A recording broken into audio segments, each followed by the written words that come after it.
Assalamu alaikum wa rahmatullahi wa barakatuh. To some and peace out to the rest of you. Hit the share button because the message is more important than the messenger.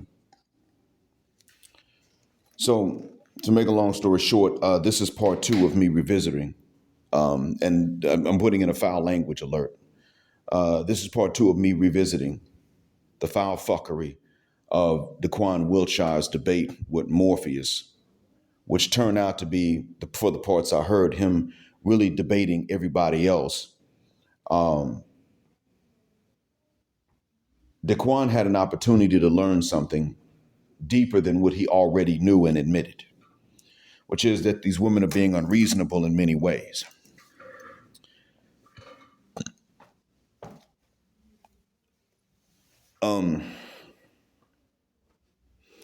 He knew this. He used to roast some of these ladies for the things that they said. Now, what does he do? He does not roast any of them, no matter what they say, no matter how outrageous it is.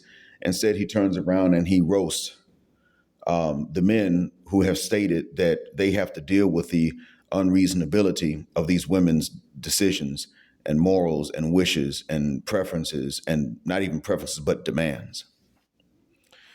He pretty much came out and said, look, y'all some internet N-words, and he said, y'all some internet niggas and y'all don't get no bitches. I lost my Patreon channel because I said on YouTube and Patreon alike. First on YouTube, and then I uploaded it to Patreon. I said there that if you succeed with Western women, then you've already failed in life. That if Western sisters are flocking to you, something is seriously wrong with you. I stated this before, and one of the first people to teach me this was my childhood enemy, nemesis. We had friends in common. We pretended to be friends kind of for a while, but we weren't really capable of that because he was an asshole. He was a piece of shit, and he was a piece of shit all the way up until we were 17. I don't care what he's like as an adult. I don't live there anymore.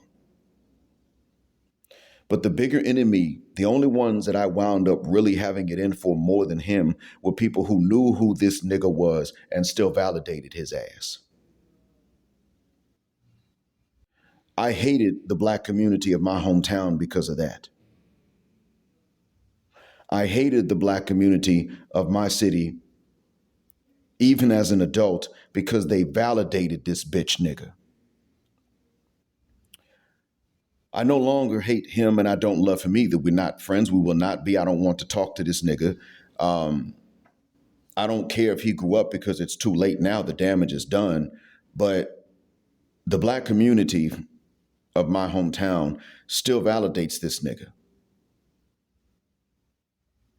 He has never had to work a 9-to-5 job a day in his life because as a local celebrity, he could start a company doing parties and promotions and make bank. This nigga has been able to make $10,000 by renting a venue and buying some liquor and throwing a party, and niggas, the same niggas who would line up and flood the emergency exit to get in for free and make it a failure, would line up outside of his place with money and pay to get in and then pay for drinks.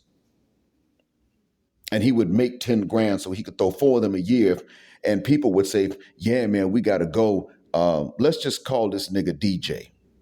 They would say, yeah, man, we got to go to DJ's throwing another party. It's that time of year again. Yeah, man, we all got to go to DJ's parties because, you want to be seen there.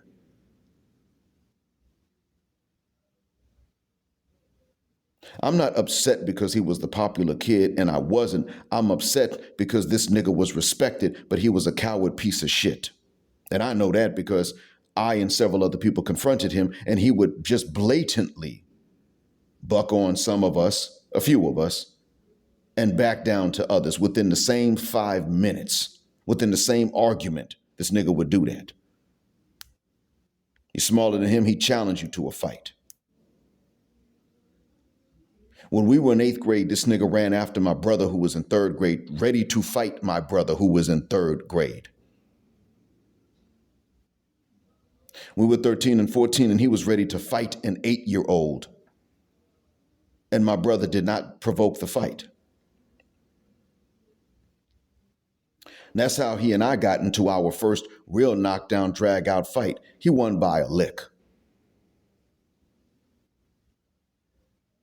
But I never forgave this nigga for standing up because he had already backed down to other people. And he continued this all the way through. So he and I are never going to be cool for that reason. Either he must become brave, which means he has to give up his maturity and pick a fight as a grown man with someone that's big enough to beat his ass to prove that he's not a bitch ass coward, or he must retain his maturity, but he's a coward. I'll never see him as both mature and a coward and brave at the same time. He can't. Other people have been able to prove this by fighting in their teens, or at least never starting fights with anybody. He can't prove that because he can't go back in time and unstart the fights he started, unprovoke the fights he provoked. So now he has to provoke fights that he cannot possibly win. But then he's an overgrown kid if he does that. There's always a level of respect I'll never have for this nigga. It just doesn't matter because I don't live in my hometown and he really can't live anywhere else. But the black community of my hometown validated him. And to this day, I hate those niggas that know who he is. I mean, know how he is. That know DJ at his core.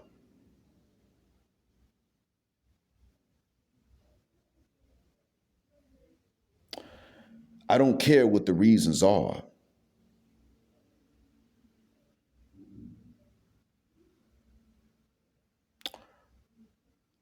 In the end,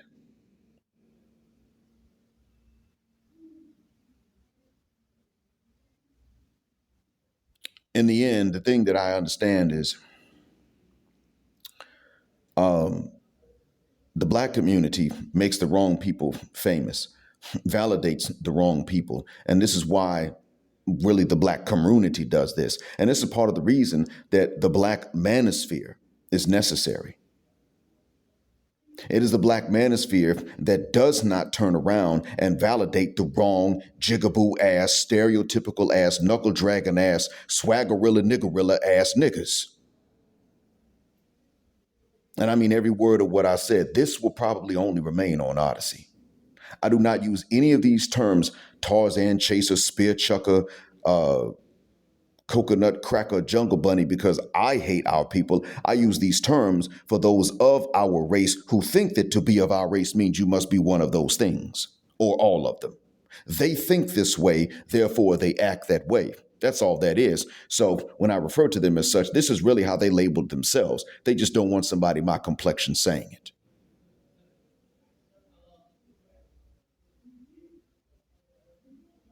All of that nigga shit is a problem. And I don't see anybody but the black manosphere actually saying, take that ignorant shit off. Stop swaggering. Stop jumping up and down. Stop being the stereotype. I hear the pro-black community saying, to a certain extent, I mean, the old pro-black community did try to say that. The new school pro-wax are trying to say, well, you know, but that's our brother, and look what we've been through. No, shuck that fit. He could be our brother. Yes, look what we've been through. And that's exactly why he cannot afford, and we can't afford to be associated with him if he's going to be the stereotype and act the monkey. That is not okay.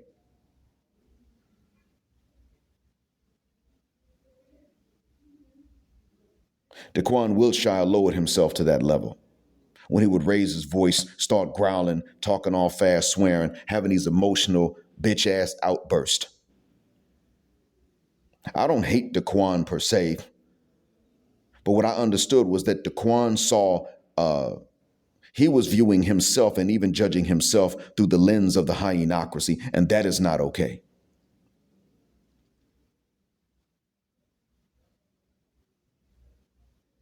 Because the hyenocracy, as we already knows, and this is something that only the black manosphere is responsible for putting out, mostly Edward Anderson and BGS being the first ones I've ever heard to say this. I think maybe SWP, I'm not sure, but it is only, where are they? They're in the black manosphere. They are the ones who have put out there into the black manosphere and therefore into the minds of anyone outside of the black manosphere that while black men view each other through black women's eyes, black women are viewing us through the eyes of those who hate us. It's you and I versus the ones who hate you. Rakim said that.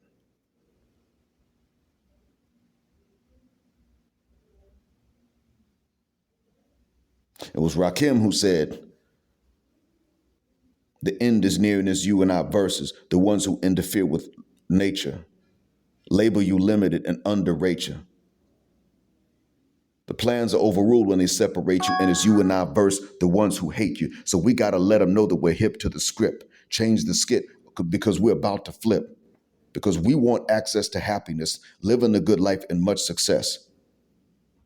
Education, the kids need a sculptor. Teach them about Africa's and the culture.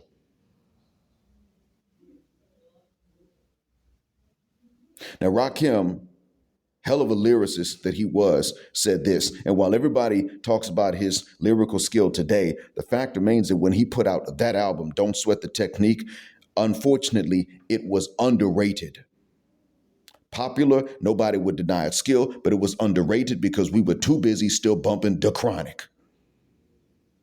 That trend amongst us back then was unforgivable. And now, if you look at what sectors of the black Western English speaking population would today play Don't Sweat the Technique before they would nostalgically vibe off of the Chronic, that's going to be the black manosphere. And if not, they know the black manosphere. Daquan proved that it is the black manosphere that is the most pro-black. Because what they're doing, we now have the information and the experience to know is better for black folks long term. Now, there are going to be sisters that will say, well, that black mind cat says it's better for black folks long term, but he's just talking about black men. No, we've always given black women a chance to come with us, and we actually show respect to those who have chosen to do so. Crimson Cure, Shay Sade, Dee Dee, Gale and Knight, and Celebrity, even when those two of them are beefing with each other.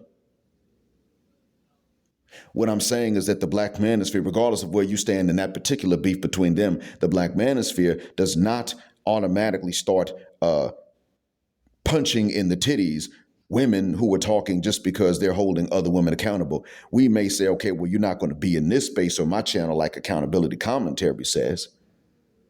He'll say, okay, agree with us over there with them, tell them. And that's a fine thing for him to say. It's his channel. I'm sorry, those are his channels.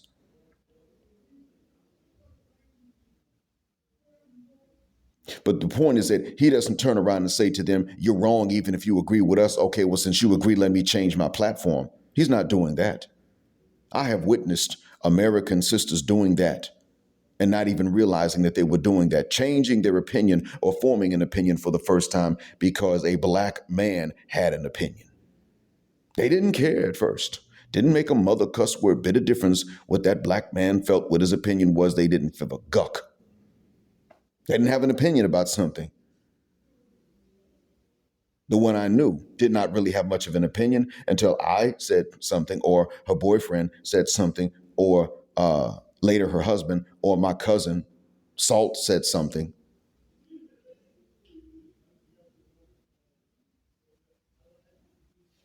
At that point, yeah, she'd have an opinion and it would be contrary to ours because she was an attorney. She still is. Does a good job as one. Worked for me. I mean, I was a client in something civil. She does a good job of that. The issue was turning it off when she gets home. She couldn't do it. And she ran my friend, her husband, away. Made assumptions, didn't communicate with him to find out if the assumptions were true. And then after the day that the divorce was finally decreed, she went up to him in the courtroom and said, can we talk? And they went across the street from the courtroom, from the courthouse, in the coffee shop. And then she finally said why she filed for the divorce in the first mother cuss word place. He didn't file. She beat him to it. He was going to. And she said, I just felt like you were taking advantage of me by trying to go to medical school after we got married. And he said, trying to take advantage of you? I never asked you to cover the medical school cost. I took care of that.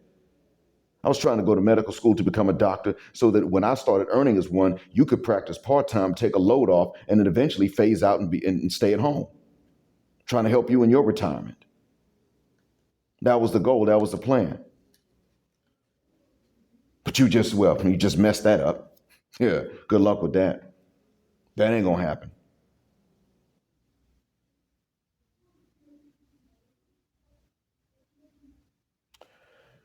Well, and today they can be friends, and they are. But unfortunately, that marriage is ruined. And I'm not one to really care or give a rat's ass why it is that some of these ladies do the things that they do, because by caring and giving a rat's ass why they do it, all they hear is an excuse. And that is one of the things that Daquan was actually defending, even if he didn't mean to do it. He has previously said the unreasonable, but when he turns to the men and says that our reactions to their unreasonability are a problem, he is defending them. He doesn't have to like the way that Morpheus delivers the message. He doesn't have to. I wouldn't do that bird call scream at the end of my videos, but it's not my channel. It's Morpheus's. It's up to him. The content of Morpheus's message is they screwed this up. They drove us away. We didn't drive them away. And all they could sit up and say is, I can tell y'all don't get bitches. If you can tell they don't get bitches, then what you're saying is, I can tell that because you're not a niggerilla stereotype that a hyena bitch wants you to be, you don't get the hyena bitches. That's what you're really saying, Daquan. I know you're a hell of a roaster. You're talented at it. I don't roast. I'm not that good at it. I'm trying to get there, but I'm not that good at roasting. You're professional at that. But while you were calling us internet niggas, you make money off the internet. I don't make my living off the internet. I'd like to, but I don't. I cannot make money off of the internet. You make money off of the internet. But we internet niggas.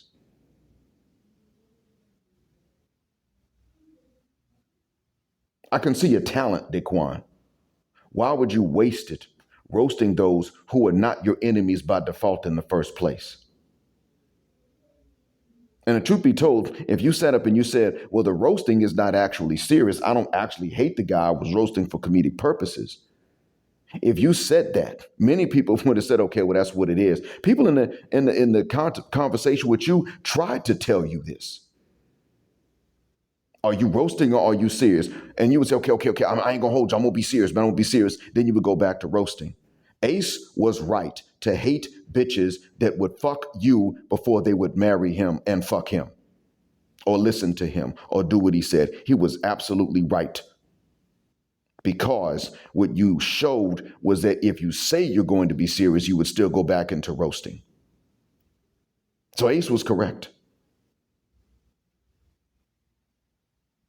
Emotional, but he was not incorrect. You, sir, are my hometown's DJ. DJ does not have tattoos. DJ is not a thug. DJ is not a criminal in my hometown. DJ is just a jerk ass nigga. And he's a physical coward. At least he was. I have to assume he still is one. I never heard of him picking a fight he can't win. I never heard of him standing up to anybody against whom he can't win. I never heard of him treating them equally to how he would treat people whose asses he could beat because he was bigger than them. I never heard of him doing this. I have to assume that up until now in our 40s, late 40s at that this nigga is a physical bitch ass coward. I got no evidence stating otherwise. But because the nigga was kind of funny and he could dance and play basketball and chicks like to look at him. Oh, and he dressed well back in middle school. They dug him. He just got off to a good start with the chicks. And therefore, the next woman could smell the previous woman on him. And that's all it was. And the funny thing is, I heard that he's divorced. I don't know if that's true or not. I'm twice divorced. But why would he be divorced?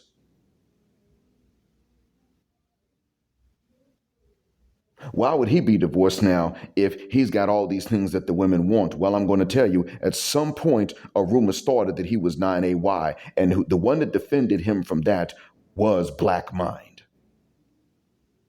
I told some people that were kind of friends with him or friends with both. I told some of them, if there's a rumor going around that this nigga's 9AY, that's probably not true, because somebody that's really into other dudes in a place like our hometown would not draw attention to himself the way that this guy does in most cases.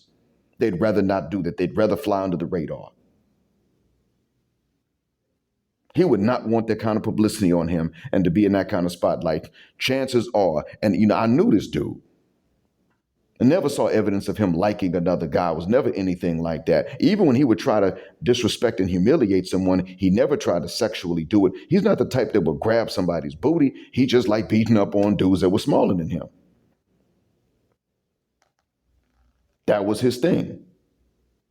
He never pulled their pants down. He never grabbed their butt, nothing like that. I'd been there, but I'd been in places with him by ourselves before, and that's not something that he ever did.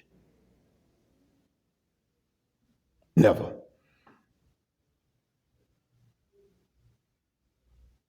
He didn't reach for my pants when he and I got into any of the 3 fights we had. Well, I would say two fights because, the 2 fights that we had. Sorry, he never did. When he played pranks or he would just do something wrong, that's not what he would do. So no, he's never shown signs of being that. But if you put him in prison, he might decide that he'd rather bend over than fight for his booty.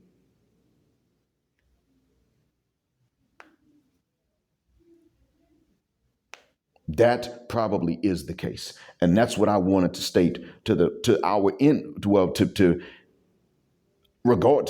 mutual friends regarding my enemy. No, I don't think this dude is. They're probably divorcing for some other reasons.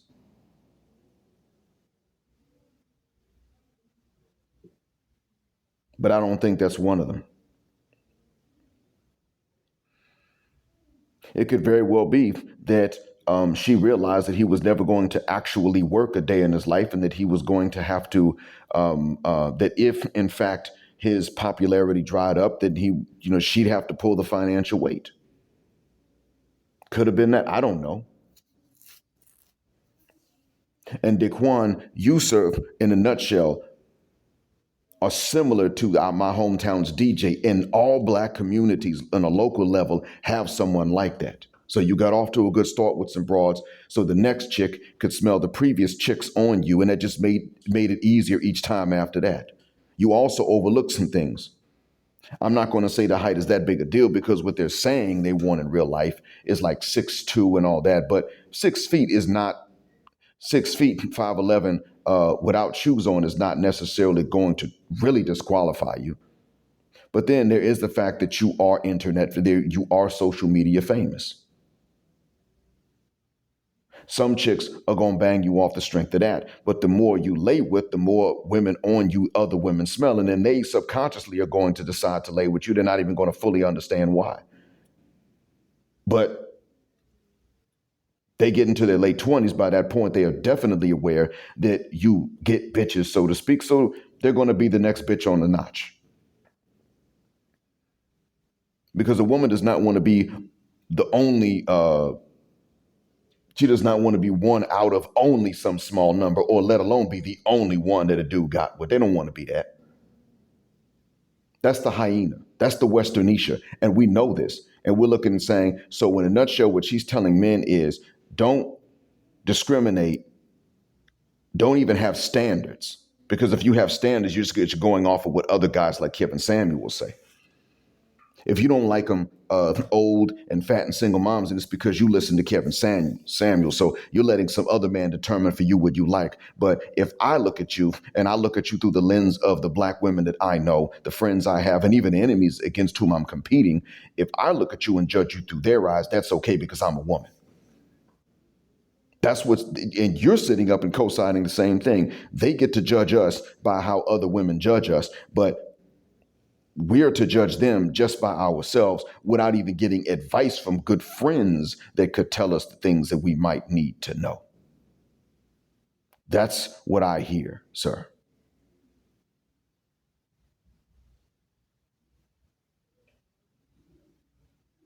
That's problematic.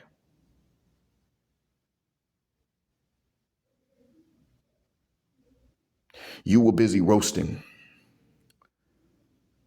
when they were going to, in what was supposed to be a serious discussion and debate. You were busy roasting because in the end, your audience to whom you were catering, and granted, it was your channel. From what I understand, Morpheus was restreaming from your channel, to be fair, but you said that you would have a discussion and yet you would keep lapsing back into roasting because you know that your audience is not only distracted from the serious by the comical, but you also know that your audience, you also know that you have to cater to primarily or secondarily to hyena bitches. And the male members of your audience think that the hyena bitch is a valid source of opinion and has valid views with her nasty scalp and her cumbrella eyelashes and her funky crotch. You think, sir, that they're valid and that the men who see them as valid and validate them in exchange are also valid. The question is, what is at the center of the value system? And what is at the center of your value system is, do these hyena bitches validate you and value you? That's at the center, because that's, in a nutshell, that's to whom you catered. And even the men to whom you catered look at this at some point, whether it's conscious or subconscious.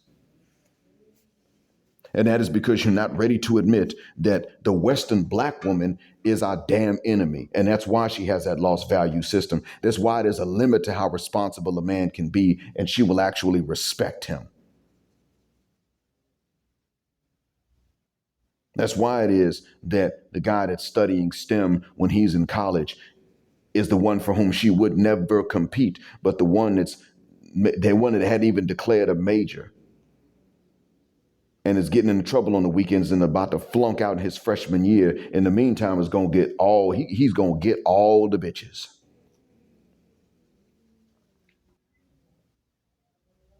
That's the reason, sir. We already know because a study was done at Spelman that showed that a lot of Spelmanite women would prefer a Tupac over a Morehouse man. Now, I saw the beginnings of that trend. I went to Morehouse. I saw that trend begin. I can remember guy from, he was also from the Gulf Coast. I think he was from Biloxi. I remember freshman year, dude was cool as all get out. He was funny as well, too. This guy, what was hilarious about this man was that apparently, on the weekends, he was going to party, he was going to get bitches. And the funny thing was that this dude, bro, let me tell you, at some point, I think he went to a hospital for a cut on his head. Get it stitched up. And then he ran out without paying. Needless to say, I did not see him the second semester, and I did not see him any time after that.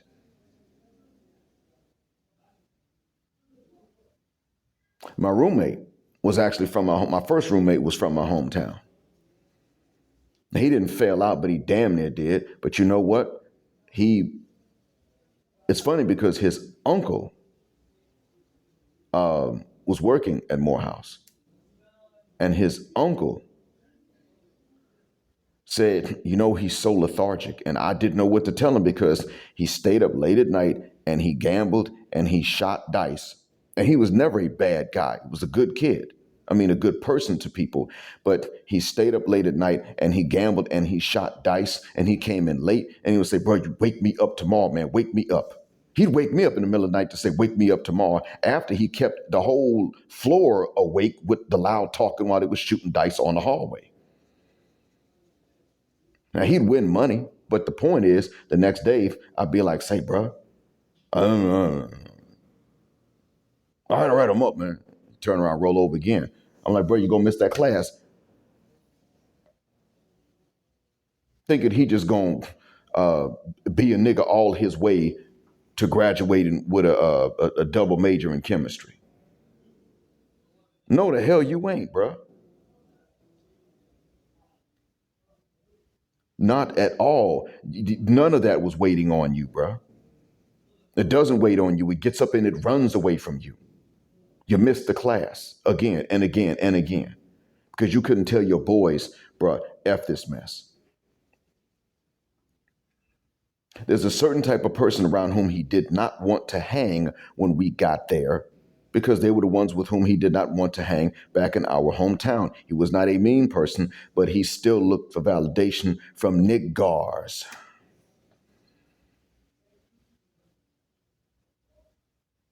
He was not roasting people that were responsible. He wasn't even like that. He still went the wrong way. Now, fortunately, there's a family business that he wound up being able to take over, and he's good at that.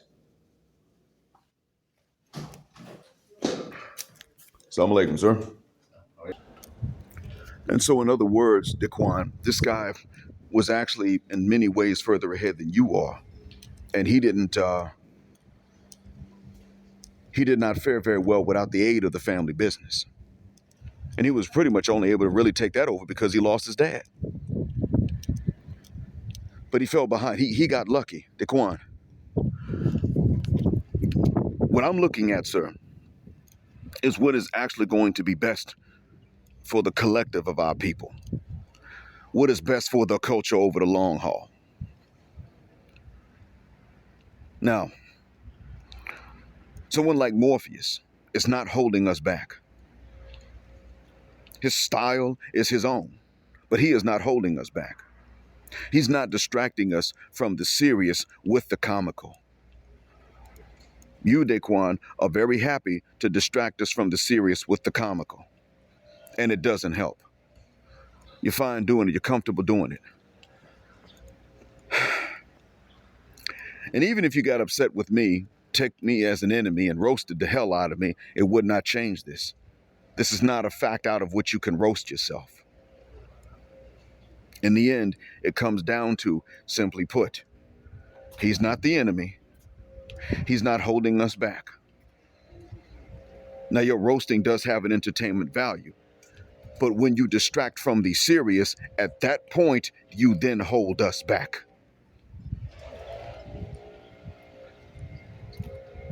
Do we need more of you?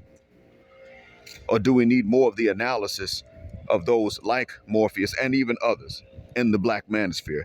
Because the cultural revolution that our people actually need is not being supplied by you. That is being supplied by men like those of the black manosphere, the ones that are non-stereotypical in any way, form, or fashion. They're the only ones who really even have the incentive. Before I finish this up, I'm going to give a shout out to Compassionate and Callous, because Compassionate and Callous, I saw where you made a reference to me, but you were showing it on your short, the short that you recently uploaded, where this guy was talking about how his cousin was with some lady, but his cousin wasn't really like that, and the girl's parents were a drug dealer and a Ford employee, so she had money. But he was like that. He was about that life, as they might say. And because he was about that life, what happened later on was that she stopped messing with his cousin and started messing with him. And she saw that he would just rob people for little things. And then she'd be like, you just robbed him. Let me duck your sick. And while he was talking, he's got these neck tattoos and everything else. And that's exactly why it was that he was able to get the success with this broad that he got, because he's got the neck tattoos. Maybe the felonies. She'd be shocked if he didn't have any felonies. That's the thing I wanted to point out. Daquan, you mentioned something about the charges, and in the first half that I did hear, I'll admit I don't know about the second half, but in the first half that I did hear, Daquan, you said that you were not convicted of the armed robbery. If you didn't do it, that's good. Great. But in the first half, you refused to say, or you neglected to say, that you did not commit the robbery. I don't think you did. I'll be honest, man. If you actually did that, there's a higher chance that you would have been convicted for it. I don't know if you know who did it and didn't say, I don't know. But if you actually did the armed robbery, I think there's a high chance you would have been convicted for it. But you know, Mother Cusswood well like I do, that if you sit up here and you publicly state that you did not do that and you weren't even about that life, though the black manosphere would validate you for not being about that life, you know, Mother Cusswood well that the bitches would want to know what the hell you have done. You know that. You know that they would sit up and ask about, well, did you do anything? And they would dig and fish until you told them about something that you did, even though you should not have. And then they would have that over your head. And the minute that you hold them accountable and they don't feel like being held accountable, you know what's going to happen then. They're going to be sitting in someone's interrogation room or on an anonymous 911 call, telling somebody that you admitted to doing X and Y and Z.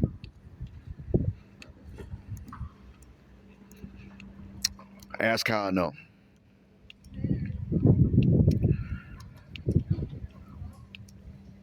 Simply put, we don't necessarily need to stop being internet niggas. We're not getting paid as much as you are off of it. No, it's not that.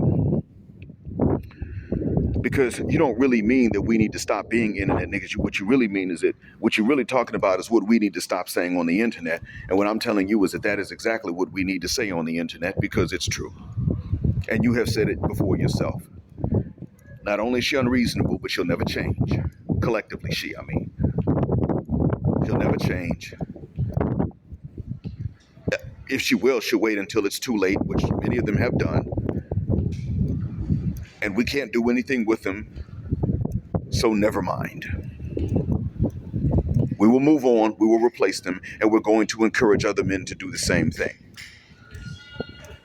And I'm even going to tell other men to not even so much as fornicate with the sisters, because they still take that as a validation, and that is enough of an encouragement for them to keep on doing what they're doing and being who they are. We can't afford that, obviously. So therefore, I'm going to go ahead and tell, just like other men, I'm going to tell these younger men, no, don't even fornicate with her. Don't pursue her. Don't like her pictures. Don't click nothing. Don't send her nothing. Don't do any of that. No. Because once you do, all she sees is, I'm right. And I'm valid in what I'm doing. And I need to keep on doing what I'm doing and being the bitch that I was the whole time. And therefore, she will then turn around and continue to practice the dual mating strategy.